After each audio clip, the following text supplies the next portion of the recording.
There's a pattern most people recognize, even if they don't always put words to it. Something clicks, a decision is made. For a few days, sometimes longer, things actually feel different. There's more focus, consistency, or clarity. It feels like something real is starting to take shape. And then, without anything dramatic happening, it fades. This could happen with a gym routine, some habit you want to get rid of, or some plan you have to improve dating, work, and so on. Most of the time, this pattern is experienced as a single moment, a thought, or an impulse, and everything seems to narrow down to that instant, whether to give in or resist it. So the common assumption becomes this is just about willpower. If I were stronger in that moment, it wouldn't happen. Scripture describes a different process. So when the woman saw that the tree was good for food, and that it was a delight to the eyes, and that the tree was to be desired to make one wise, she took of its fruit and ate. I could talk about this all day, and we're going to look at it closely. Nothing there is rushed. There's space between each step: attention, consideration, desire, and then action. And this isn't just Genesis, but each person is tempted when he is lured and enticed by his own desire. Then desire, when it has conceived, gives birth to sin. This goes deep, and we could expand on it even more in the original language. Lured, exalko, carries the idea of being drawn out, and enticed, deleazo, carries the idea of being baited, like fishing. Now let's look at some life patterns Scripture is very blunt about. I'm not above or immune to any of them, but I've learned a lot through experience and observation. Here's what often gets overlooked. Most of the time, the focus stays on the final step, the action itself. That's what we often try to fix. But by then, the pattern has already been built. The moment is usually the result, not the starting point. The moment can show up in different ways: backtracking on a diet, falling into lust, drifting from a plan, or avoiding something you said you'd start. But it usually traces back to something earlier. The starting point could be staying up too late, being on the wrong apps, having the wrong environment, or just a lack of structure. This just scratches the surface, but I think you can see how the cookie crumbles. Over time, this forms a pattern. It starts to shape how someone thinks and how they see themselves. As that mental state drops, it gets easier to stay in it and keep moving further from what you know is right. This is how people get stuck in a rut, if you've ever heard that term. And scripture even uses a similar picture of how things can come back on you.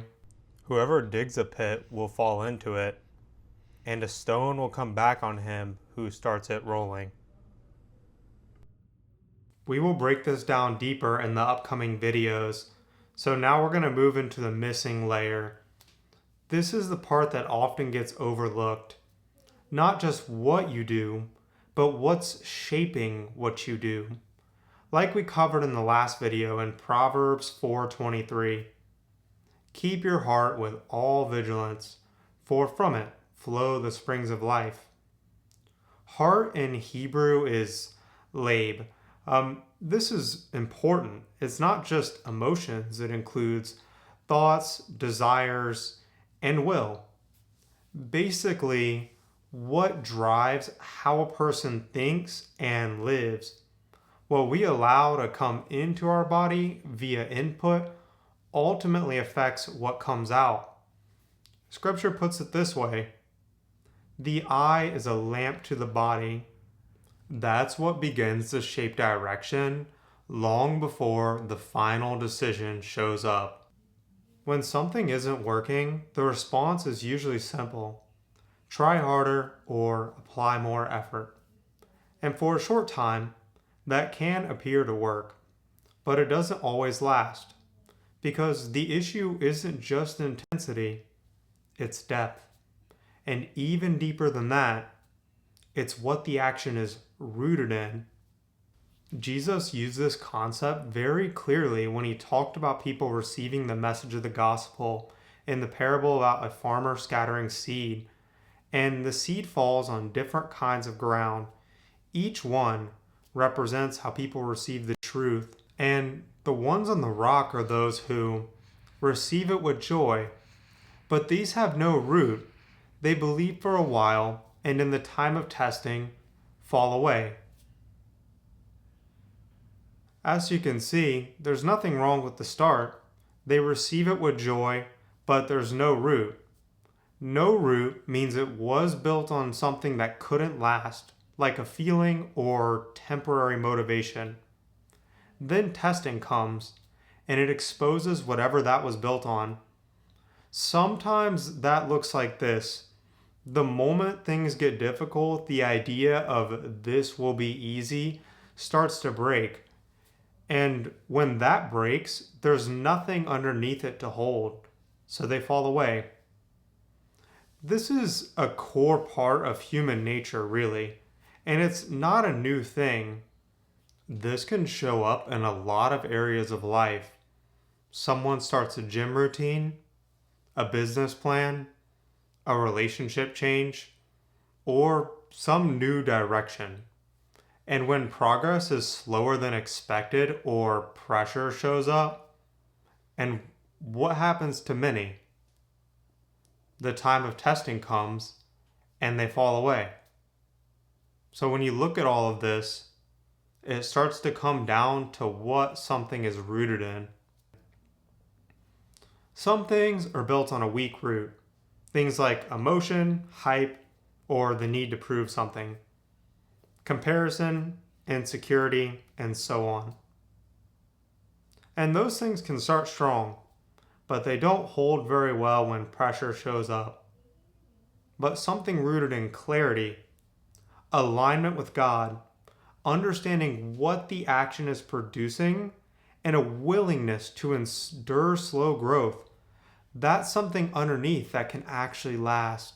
Similar to how Jesus ends that same parable we talked about.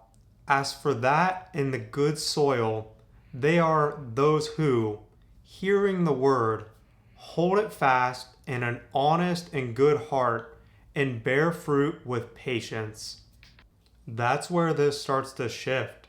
Not just, how do I try harder, but what is this actually built on?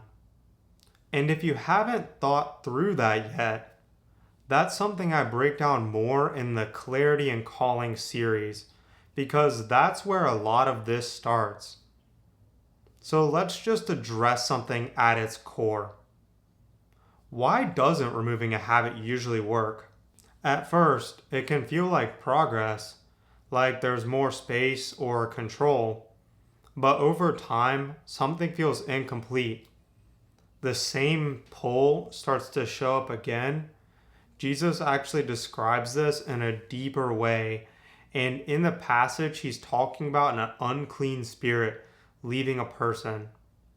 When the unclean spirit has gone out of a person, it passes through waterless places, seeking rest, but finds none. Then it says, I will return to my house from which I came. And when it comes, it finds the house empty, swept, and put in order. And he's saying this while confronting the Pharisees, people who looked outwardly clean, structured, and disciplined, but underneath, nothing had actually been filled.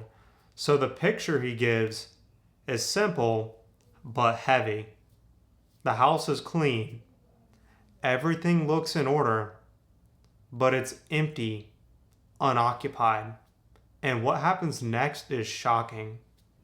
Then it goes and brings with it 7 other spirits more evil than itself, and they enter and dwell there. And the last state of that person is worse than the first.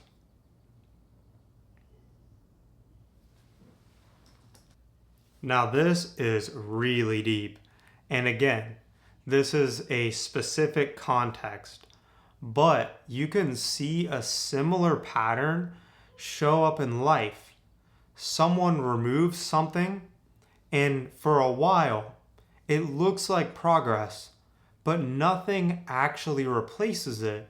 So, over time, it comes back, sometimes even stronger than before. You see it with things like phone use. Someone deletes an app, stays off it for a while, then slowly drifts back and ends up using it even more than before. So let's take a look at what should actually fill the house. Let the word of Christ dwell in you richly. At first, that might sound a little abstract, and that's fair. But we'll keep breaking this down more practically as we move forward. So let's take another look at Scripture. Let the thief no longer steal, but rather let him labor. Scripture doesn't stop at removing the behavior, it replaces it.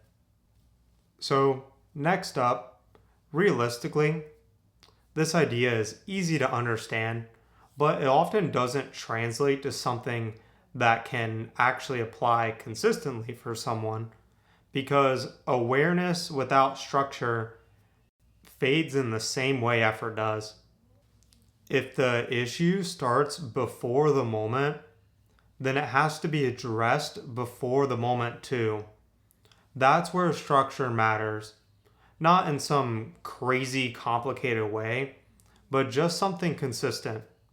So the goal of the workbook is to identify what's actually triggering patterns, what your inputs look like day to day, where things are drifting before they fully show up.